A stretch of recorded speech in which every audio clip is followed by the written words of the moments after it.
अरे हट ना रे हट। ला हो गल कल्याण रे बाप रे बाप। कहत रहनी कि सेक्सी गाना मत गा, लेकिन माने वाली नहीं करे बाप रे। हम कहा जानी अभी गाना हमारा जीवन के आखिरी गाना होई। अब सेट सॉन्ग घूम के गावे के पड़ी हमरा बाप रे। अब कौन गाना गाओ लिए रे? नीमन चीज किया धीरे धीरे, अब खियाई है बस आ जाए भुअरी लग जाई। अब लेके घाव में सुखाई है सुखाई है।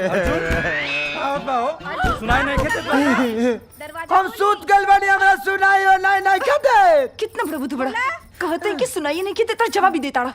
अभी बताइए कि अरे बाप रे कहाँ छुपाई रे? कहाँ छुप छुप छुप छुप कहाँ छुपी? अलमारिया में रे झोका अलमारिया में चल चल चल चल। अर्जुन आवत तनी संग ने पास का धैले रहत रहलो।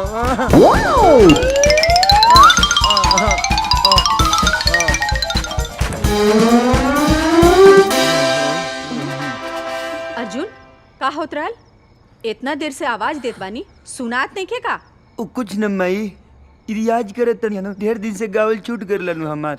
रियाज उहो इतना रात में और मेल फीमेल दोनों आवाज में? हाँ तो आजकल एगो आवाज से धर्म करम कहाँ चलत आवे जे। अच्छा त तनी गा के सुनावा था ना। हाँ हाँ हाँ सुनाओ तनी।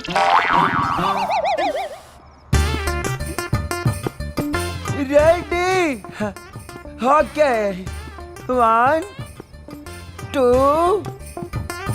3 लेला होठ लाली के सवाद धीरे धीरे नीमन चीज हम खाइब एकरा बाद धीरे धीरे। यहाँ कैसे? चुप करी।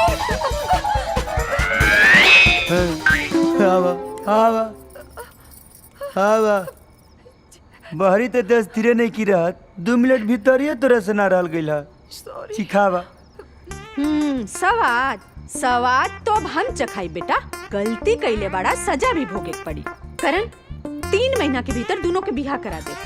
दुल्हन ई अंजलि के तू लेके जा और करण आज यहीं सुती।